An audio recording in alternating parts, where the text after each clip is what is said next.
In TCI network, we provide global connections. TCI can give you access to many peers and experts around the globe on clustering and also beyond clusters. All the connections with the speakers of this conference have been done through a TCI member. I want to thank Audrey Taiwan and the Cloud in Nuevo León who help us to make contact with our next two speakers. The first one is Audrey Tang. It's a fascinating person. She's a recognized digital expert on social activist, and she is Taiwan's digital minister. She's a minister without portfolio, a horizontal minister who advises other parts of the government on all things where digitalization can be the key to transform. She prefers to see herself as a liaison between the public and the state, and this is probably why she has been at the center of Taiwan's response to COVID-19 and why she's becoming very popular now. She kindly accepted our invitation to contribute to the TCI Global Conference. We sent her 5 questions around digital transformation, and she sent her answers in advance. She likes the tech gadgets, so pay attention and listen who makes the questions here in the video, and enjoy her inspiring words.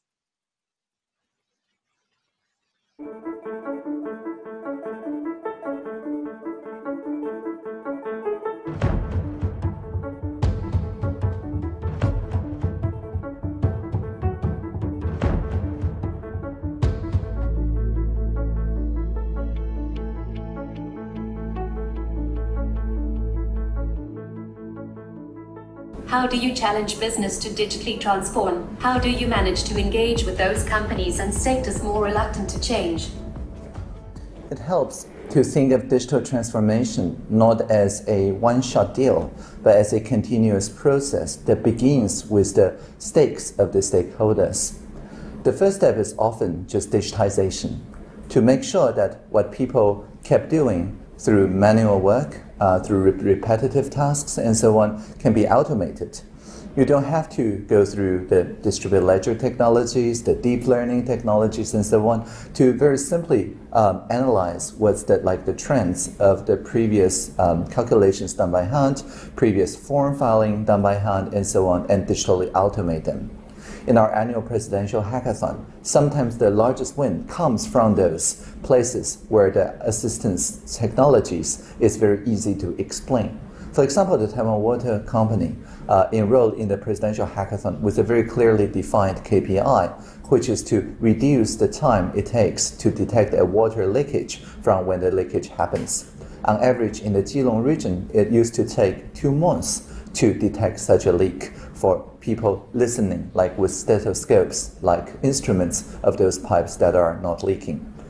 And so once they find a pipe that leaks, of course, they have to develop creative solutions, and that's a fulfilling part of the job.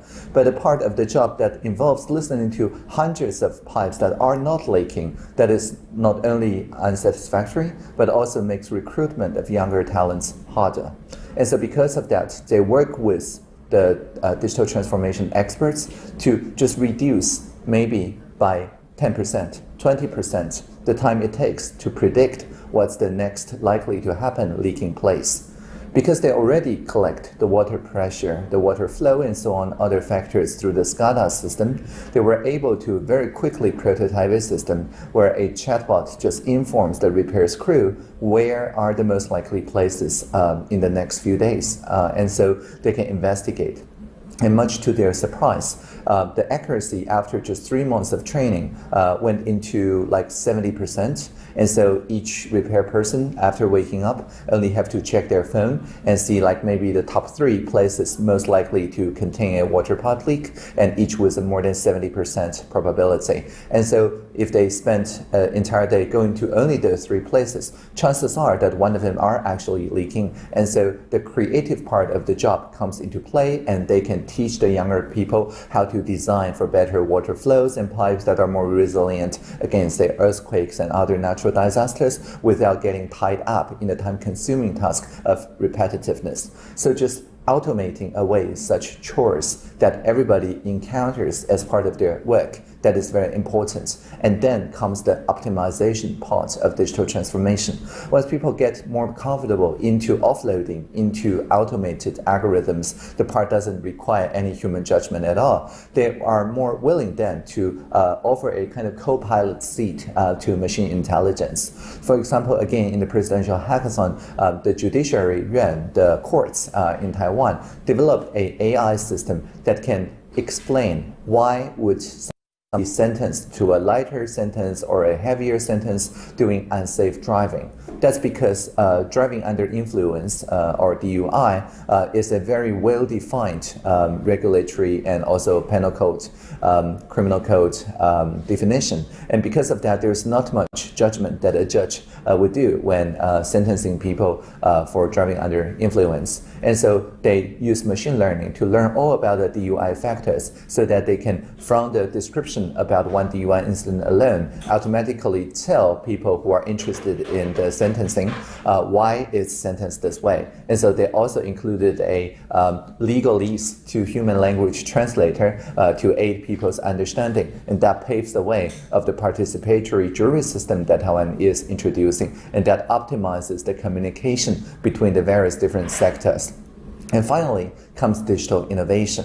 Once you have done the digitization and optimization parts, chances are that you will find yourself with much more time, and you can redesign your daily workflow to incorporate more stakeholders into a decision-making process. For example, through listening at scale devices such as POLIS, that's POL.is. We have used POLIS for working out, for example, how to regulate Uber, how to open up our mountains for mountaineers, how to open up our oceans, and so on. And each time people just met online, share what they feel, and then press like or unlike for each other's feelings, and the machine intelligence innovatively discovers what are the common rough consensus of the polity. That is to say, while people may feel that they are more divided than they actually are, the machine can actually show a true reflection of people's feelings and show that we're actually much more in agreement with one another. And so by first reducing the risk, and second, saving the time, and finally, increasing mutual trust, that are the three steps of digital transformation. And how do you work with people who are the frontline workers? How can you help them to reduce risk and save time? That is the beginning of digital transformation.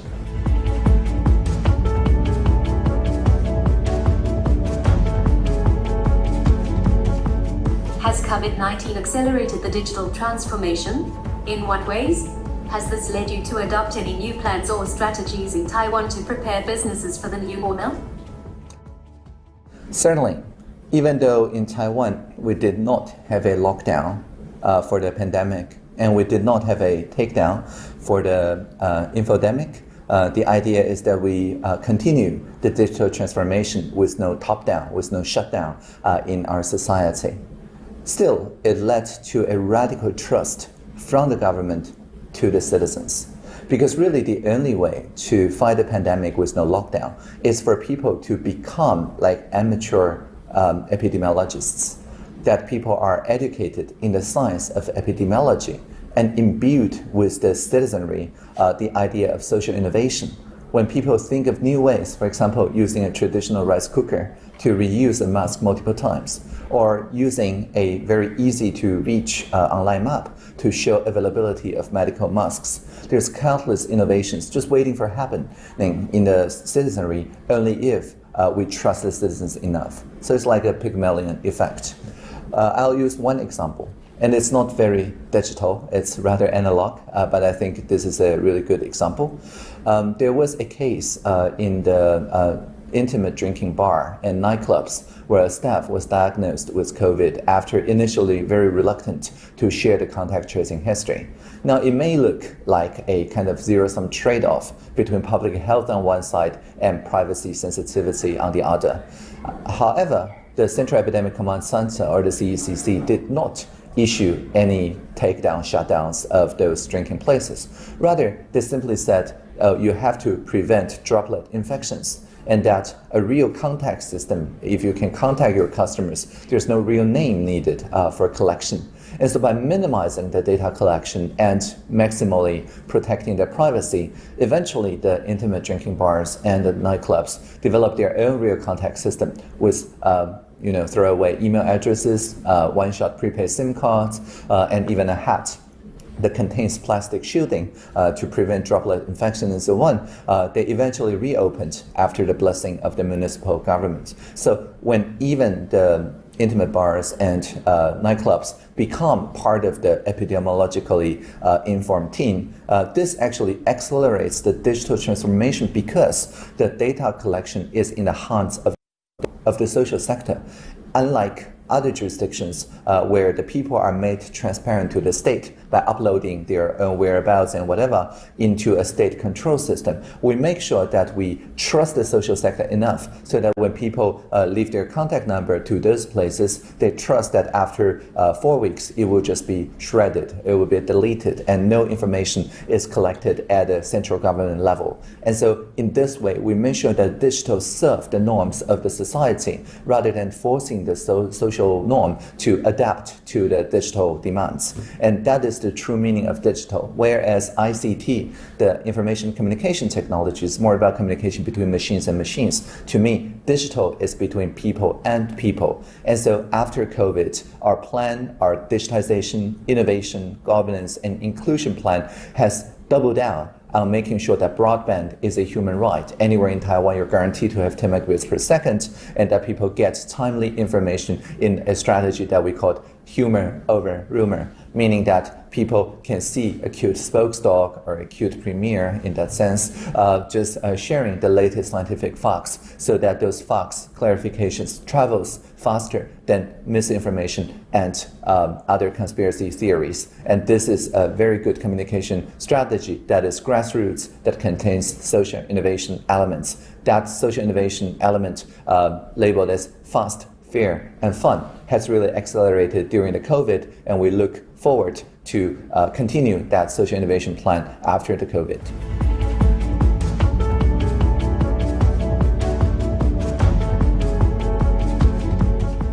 Digital transformation requires a special set of skills and competencies. What are to you the more important skills, and how are you helping to develop those skills and competencies in Taiwan? Yeah, it's good that you use the phrase competence, because in Taiwan, we don't say media literacy or digital literacy anymore. We say media competence and digital competence, whereas literacy is more about being a viewer or reader of media and data. A competent producer of media and data is what we're looking at. And there's 3 more core competencies in our K-12 education, and they are autonomy, the possibility of finding their own defined problems and issues and work through them through problem-based learning, and interaction, that's the communication skills to work across disciplines, across cultures in a transcultural way, and finally, common good, the capability of finding the common values despite different positions, and the know-how to innovate, to co-create, to deliver on those common values despite the different positions. So a transcultural outlook on the society, being capable producers of media and narratives and data, that is the competence we're looking at for digital transformation, not only in young people, but also in lifelong education.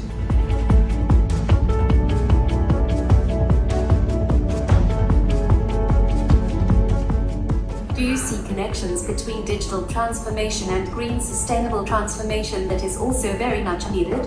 And how can a digital transformation support the green transformation?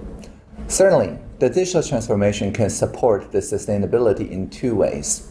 The first one is through reliable data and cross-sectoral collaboration. We can see the entire externalities of each and every action that we take.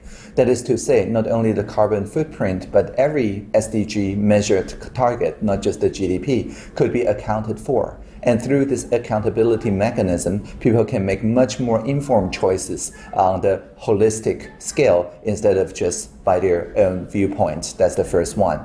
And also, it paves the way of what we call natural personhood. That is to say, enabling entire mountain ranges, national parks, rivers, and so on to be represented through like a seat at a table, like literally in New Zealand, they offer you a seat in the table for the board meetings and so on. But also it enables us to interact with those natural spirits and natural beings in a much more immediate way. If you have watched the movie Avatar, you know what I'm talking about. And this is again what digital transformation can help to anthropomorphize the natural environments and make the future generations at a seat at the table. And when talking about sustainable transformation, we must always include the future generations, like 7 generations down the line, into our decision-making process. That too, the digital can help.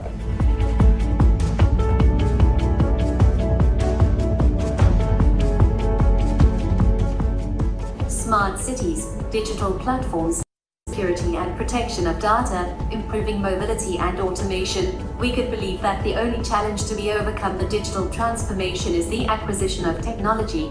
But we know this is not the case. What is, in your view, the key to digital transformation? How do you create a vision and manage to implement that vision into a digital strategy? I would like to read you my job description, which is my vision toward digital, not information technology, transformation. And this, by sharing this message far and wide, by making sure that we trust the citizens radically to implement this vision together, we can enable the digital transformation together and make it about people. And so my job description goes like this. When we see the Internet of Things, let's make it the Internet of Beings. When we see virtual reality, let's make it a shared reality. When we see machine learning, let's make it collaborative learning. When we see user experience, let's make it about human experience. And whenever we hear that a singularity is near, let us always remember the plurality is here. Thank you for listening.